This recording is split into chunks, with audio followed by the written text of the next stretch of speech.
June 4th, 1942, Western Pacific, 18,000 feet above open water. Sunlight flashes off aluminum wings as Lieutenant Saburo Sakai banks his A6M0 into a climbing turn, the ocean falling away beneath him. The cockpit smells of oil and hot metal. His gloved hand rests lightly on the control stick, not tense, not hurried. Confidence comes easily now. Ahead, a pair of American fighters struggle to keep formation. They are heavier, slower, crude. Sakai allows himself a thin smile.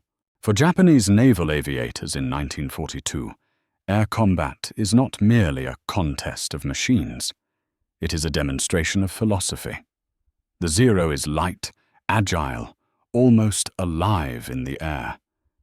It turns inside anything the Americans can field. It climbs faster. It stays aloft longer. And in the hands of men trained since adolescence, it is lethal. American aircraft, by contrast, are laughed at in ready rooms. Flying fuel tanks, trucks with wings, too slow to survive. Early encounters reinforce the belief. Over China, over the Philippines, over the Coral Sea. American pilots die trying to turn with Zeros, pulling too hard, stalling, falling away helplessly. Japanese aces rack up victories with almost casual efficiency. They write letters home describing the enemy as brave, but technically inferior. The war, they believe, will be decided by skill, and skill is something Japan believes it has in abundance. Autumn 1942. Rabaul, pilot briefing hut. A group of young aviators crowd around a battered table, laughing as an instructor sketches a clumsy American fighter on a chalkboard. This, he says, tapping the crude outline, is what happens when you build planes like automobiles. The room chuckles. Japanese doctrine prizes refinement. The Zero is engineered to the edge of what physics allows. Thin skin, no armor, no self-sealing fuel tanks. It sacrifices protection for performance because protection implies fear, and fear has no place in a warrior culture. American aircraft, armored and rugged, are dismissed as defensive tools, machines designed by a nation unwilling to accept loss. The idea that such machines might someday dominate the skies seems absurd. 1943. The war begins to change. Not suddenly, not dramatically, but persistently. American fighters stop turning. They dive instead. They use speed. They climb away. They work in pairs, then in groups. New aircraft appear. F-6F Hellcats, F-4U Corsairs. Heavier than Zeros, yes, but faster, tougher, armed with devastating firepower. Japanese pilots still win dogfights, but they no longer dominate them. Losses creep upward. Experienced pilots are killed. Others are grounded by exhaustion. Replacements arrive with fewer hours, less seasoning. Still, confidence holds. American planes are improving, instructors say. But spirit decides battles. Spirit will compensate. It always has. June 19th, 1944, Philippine Sea. Morning. The sky is suddenly full, not with individual aircraft, but with formations. Wave after wave of American planes roll toward the Japanese fleet, disciplined, methodical, relentless. Radar detects them early. Fighters scramble. Guns open fire. And yet they keep coming. Japanese pilots rise to meet them and are overwhelmed, not outflown, outnumbered. When planes are shot down, more arrive. When pilots are lost, replacements appear. This is not a duel. It is production meeting combat. By the end of the day, Japanese aviators will call it something bitter and unforgettable. The Great Marianas Turkey Shoot. For the first time, the old laughter is gone. Late 1944. Kyushu. Training airfield. A young pilot straps into a battered Zero, whose paint is peeling, whose engine rattles on startup. He has barely enough fuel for his mission. barely enough training to land. He has heard the stories. How American planes absorb punishment and keep flying. How their pilots rotate home and return rested. How Japanese aircraft burn with one good hit. The Zero is no longer a weapon of superiority. It is a relic, yet it is all Japan has left. In the mess halls, veterans stop mocking American planes. They speak instead about American numbers, American endurance, American inevitability. And quietly, among commanders, a darker idea begins to circulate. If Japanese planes can no longer survive combat, then survival is no longer the point. October 1944, Luzon Strait. A briefing room falls silent as an officer explains the new mission profile. No return flight. No landing plan. Maximum impact. The Americans cannot be beaten by skill alone anymore. But maybe they can still be broken by sacrifice. The logic is simple, terrifying, final. If aircraft cannot penetrate American defenses and escape, then they will penetrate them by dying. This is not presented as madness. It is presented as necessity. And for pilots who once laughed at American machines, the irony is unbearable. They mocked them as inferior. Now those same machines are so dominant that the only way to stop them is to collide with them, intentionally. The age of air superiority is over. The age of desperation is beginning. October 25th, 1944. Leyte Gulf. Dawn breaking through low cloud. Ensign Hiroshi Tanaka tightens the straps of his flight helmet with hands that do not shake. That surprises him. He has imagined fear would feel louder, sharper, something that claws at the throat. Instead, there is only a dull pressure in his chest, like the weight of altitude before a climb. His A6M0 sits at the end of the strip, engine coughing unevenly. The plane is older than he is. Its wings bear patches where metal has been replaced too many times. Its fuel tank is filled just enough to reach the target, not enough to return. Tanaka is 90. He has logged fewer than 100 flight hours. A pilot in 1942 would not even have been allowed near combat with that little experience.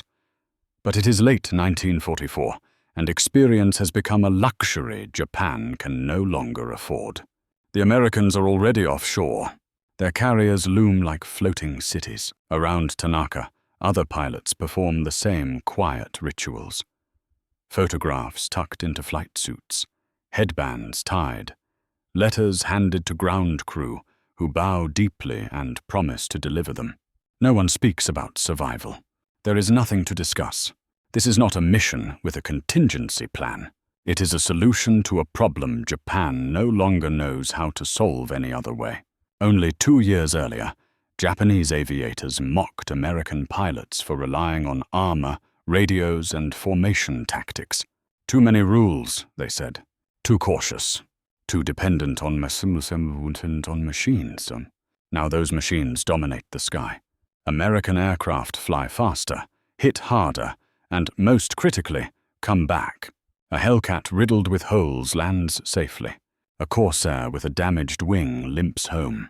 A pilot shot down is rescued by submarines, destroyers, flying boats.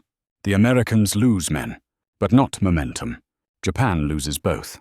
Above Leyte Gulf, mid-morning, Tanaka climbs through cloud, the engine straining.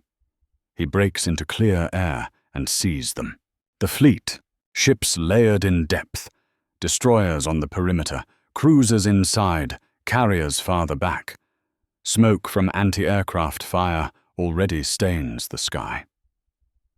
Black puffs bloom everywhere. This is not like the early days of the war. There is no confusion below, no panic. The Americans are ready. Radar-guided guns track him before he ever dives.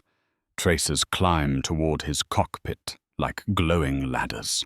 Tanaka pushes the nose down. Wind screams past the canopy. The Zero shudders.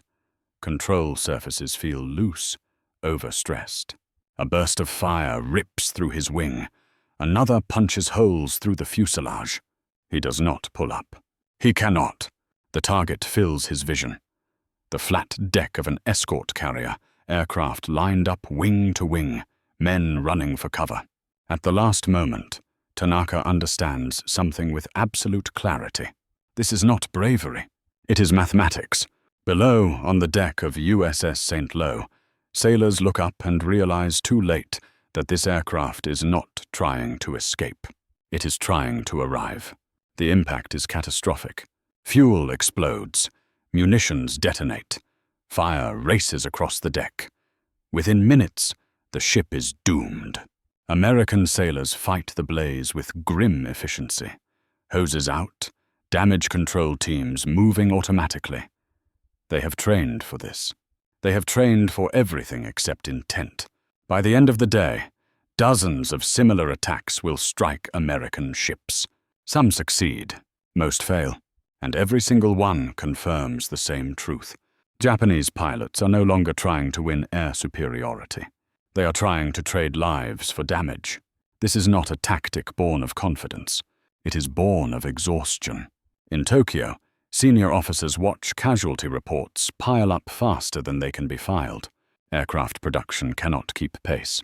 Fuel stocks are critically low. Training hours are slashed again and again. The pilots being sent into kamikaze units are not elite aces. They are barely trained teenagers. And the admirals know it, but they also know something worse. Conventional tactics no longer offer even the illusion of success. American fleets absorb punishment and keep moving. American pilots rotate out and return fresh. American industry replaces ships faster than Japan can sink them. The war has become asymmetric, not in courage, but in sustainability. Kamikaze attacks are framed publicly as spiritual weapons. Privately, they are acknowledged as what they truly are, an admission that Japan has lost control of the air. Once Japanese pilots mocked American planes because they believed technology without spirit was hollow. Now they crash into those planes because technology has rendered spirit insufficient. The Zero, once a symbol of elegance and dominance, becomes a coffin, and every successful hit only reinforces the imbalance. Because American losses are repaired, American ships are replaced. American pilots keep coming. Japan is burning through its future to buy moments of damage. On American carriers, pilots watch the kamikaze strikes with a mixture of horror and disbelief. They had trained for dogfights, for torpedo runs, for evasive maneuvers. They had not trained for enemies who did not care if they survived. And yet even this does not change the outcome. Because the Americans can afford fear. They can afford shock. They cannot be bled dry fast enough. By the end of 1944, Japanese aviators no longer joke about American planes. They do not compare turning radii. They do not argue performance. They measure only one thing now: distance. The distance between takeoff and impact. Because once a pilot is ordered to ram an enemy ship, the war has already been lost. All that remains is the accounting. April 1st, 1945, Okinawa. Morning haze over a restless sea. Lieutenant Junior Grade Robert Ellis grips the edge of the flight deck as his F-6F Hellcat is rolled into position. The smell of fuel and hot oil hangs thick in the air. Below him, the ocean is crowded with ships, more than he has ever seen in one place. Carriers, battleships, transports, hospital ships. An armada without precedent. This is not a raid. This is an invasion. Ellis has flown combat missions for nearly a year. He has shot down enemy aircraft. He has watched friends bail out into burning seas. But Okinawa feels different from the moment the island appears on the horizon, because the enemy is still flying, but not fighting the way an air force should. The first warning comes over the radio before Ellis even reaches altitude. Bogies inbound, multiple contacts, low altitude. Not high, fast interceptors. Low, slow, deliberate. Ellis spots them moments later. Dark shapes skimming the water, weaving through flak bursts, engines screaming as if wrung out to their last rotation. They are not maneuvering. They are lining up. Christ, Someone mutters on the channel. They're coming straight in. Ellis rolls into a dive, guns chattering. His rounds tear through the fuselage of the lead aircraft. The plane disintegrates in mid-air. But the wreckage keeps moving forward, fragments splashing against a destroyer's hull. Another kamikaze slips through, then another, and another. By April, the Japanese have refined the tactic as far as it can be refined. Radar pickets are overwhelmed. Fighter screens are saturated. Anti-aircraft fire fills the sky so densely it feels solid. Still, aircraft break through. Not because they are superior, because there are too many of them to stop all at once. This is not air combat. It is attrition performed at terminal velocity. Ellis watches a kamikaze slam into the deck of a carrier 2 miles away. The explosion punches a column of smoke straight into the sky. He feels it in his chest even from this distance. And yet, the carrier does not sink. Damage control teams are already responding. Aircraft continue launching. The deck is scorched, torn, burning, but operational. That is the difference the Japanese commanders cannot escape. Even when the kamikazes succeed, they do not succeed enough. On Okinawa itself, Japanese ground commanders understand the pattern immediately. Kamikaze attacks slow the invasion. They bloody it. They force caution, but they do not stop it. American supplies continue landing. Airfields continue expanding. Troops continue advancing inland. Each suicide attack costs Japan something it can never replace. A pilot, an aircraft, fuel, time. Each American loss is tragic, but it is not decisive. In the Japanese homeland, the calculus becomes brutal. Aircraft are stripped of radios to save weight. Landing gear is removed. Training flights are shortened to a handful of hours. Pilots are taught only one thing well: how to aim. Commanders no longer speak of victory. They speak of delay, of buying days, of buying weeks, of making the invasion so costly that the enemy might hesitate. It is a hope built on arithmetic that no longer favors them. Ellis lands back aboard his carrier after another mission. His aircraft is streaked with oil and powder residue. Ground crew swarm it immediately, already preparing it for the next sortie. He climbs down the ladder and sits on the deck, helmet still on, staring at nothing. He has just watched 3 men die without trying to live. It unsettles him more than any dogfight ever did. "This isn't flying," a deckhand says quietly nearby. "This is throwing bodies." Ellis does not reply. There is nothing to argue with. By summer 1945, the Japanese air arm is functionally destroyed, not defeated in a single battle, consumed. Kamikaze units still exist on paper, but aircraft availability collapses. Fuel stocks evaporate. Pilots run out. What remains is no longer a strategy. It is an echo. When the war finally ends, the post-war narratives struggle to contain what kamikaze attacks truly represented. They are framed as fanaticism, as cultural extremism, as proof of irrational devotion. Those explanations are incomplete. Kamikaze tactics were not born of belief alone. They were born of exhaustion, of a strategic environment where every conventional option had already failed, where mocking American aircraft gave way to ramming them because there was nothing else left to try. Ellis will return home after the war and struggle to explain Okinawa to people who were not there. How do you describe an enemy who no longer wants to win, only to hurt you enough that winning becomes unbearable? How do you explain a war where courage and sacrifice no longer change the outcome?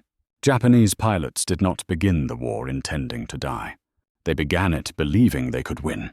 They mocked American planes because they believed quality would overcome quantity. They rammed those planes because quantity made quality irrelevant. And when a nation reaches the point where its best option is to crash its remaining aircraft into the enemy, the war is already over. August 1945. Southern Kyushu. Dawn light over empty airfields. Lieutenant Hiroshi Nakamura stands beside an aircraft that barely deserves the name. The engine cowling is mismatched. The paint is uneven. The cockpit canopy is scratched and cloudy. There is no radio, no landing gear. The fuel load is calculated to reach one target, and nowhere else. This plane was never meant to return. Nakamura is 20 years old. 2 years ago, he would have laughed at this machine. Back then, he flew the A6M0, sleek and responsive, a thoroughbred of the air.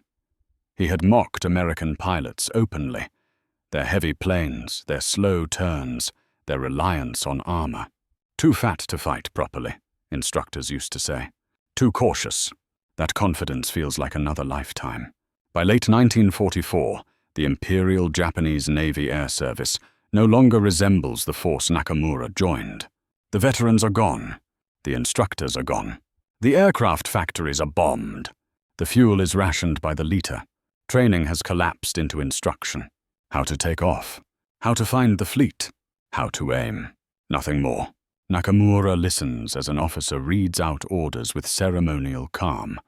There is no shouting, no drama, just procedure.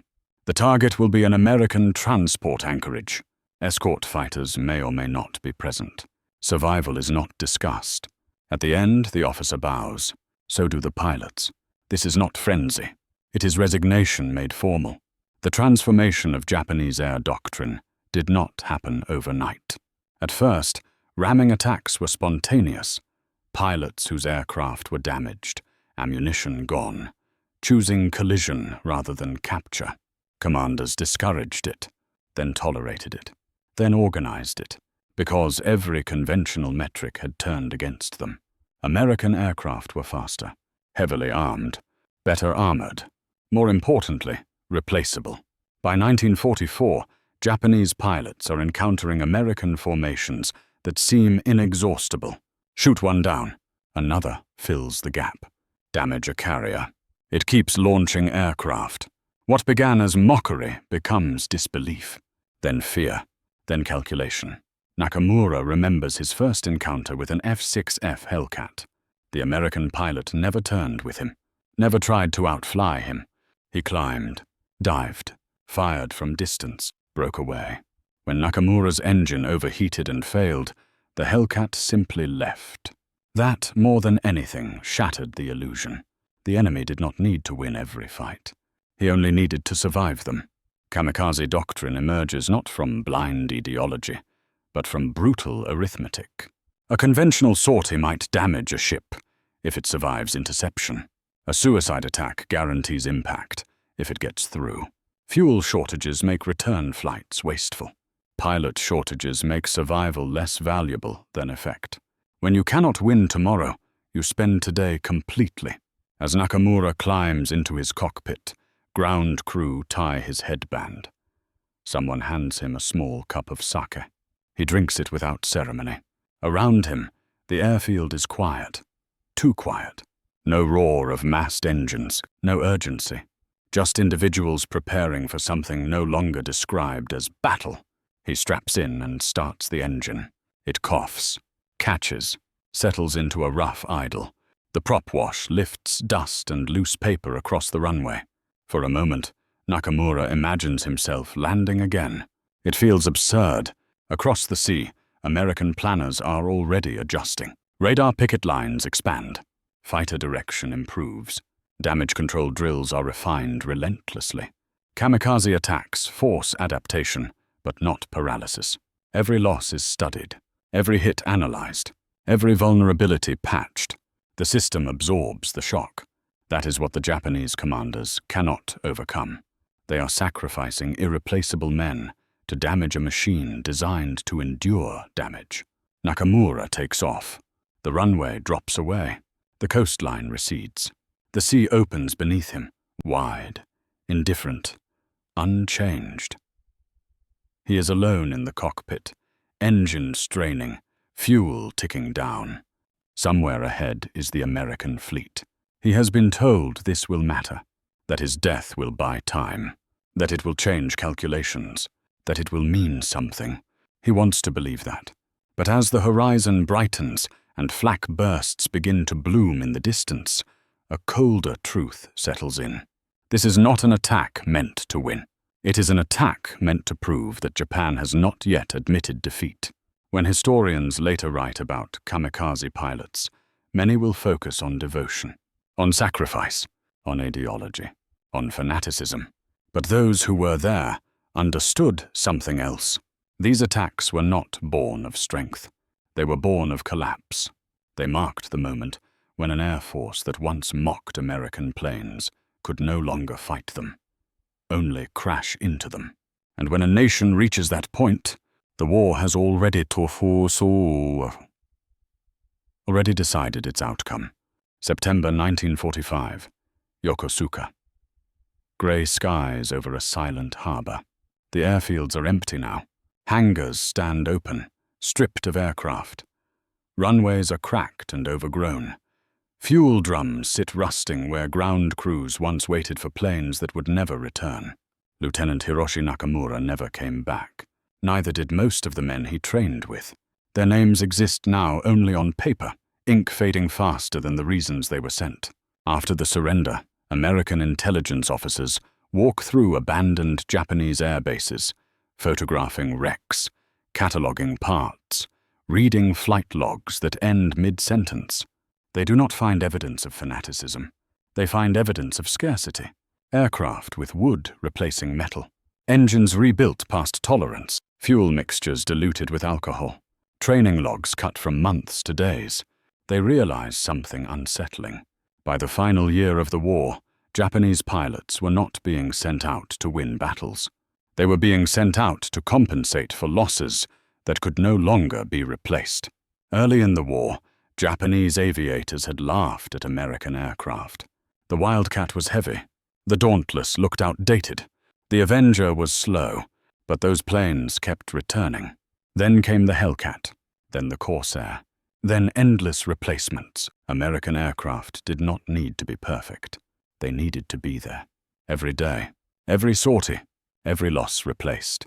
The Japanese aviation culture had been built on elite skill, precision, and individual mastery. That culture collapsed the moment attrition mattered more than talent. Kamikaze attacks shocked American sailors. They were terrifying. They were lethal. They were impossible to ignore. But they did not change the strategic balance. For every ship damaged, repairs followed. For every carrier hit, others took its place. For every loss, procedures improved. The system learned. Japan could not. Each kamikaze pilot was gone forever. Each aircraft was irreplaceable. Each attack made tomorrow weaker. The tactic burned its future to wound an enemy whose future was already secured. In the post-war years, Japanese veterans speak quietly among themselves. Not of glory, not of victory, but of disbelief. How fast the Americans recovered, how quickly new planes appeared, how nothing they destroyed seemed final. One former instructor sums it up simply. We thought courage would decide the air war. They thought production would. Both were right. Only one mattered in the end. The story of kamikaze pilots is often told as one of sacrifice. But the deeper truth is more uncomfortable. They were not the beginning of something new. They were the end of something old. The end of an air force that once dominated the skies. The end of a belief that skill could overcome scale. The end of a war Japan no longer had the means to fight conventionally. By the time Japanese pilots were forced to ram American planes and ships, the outcome was no longer in doubt. The only question left was how much more would be lost before it was acknowledged. Long after the wrecks are cleared and the runways reclaimed by grass, the lesson remains. Wars are not decided by how bravely men die.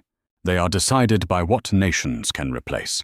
Japanese pilots mocked American planes until they faced fleets that never ran out, aircraft that always came back, and an enemy whose strength was not courage, but continuity. And when mockery turns into desperation, history has already closed the ledger.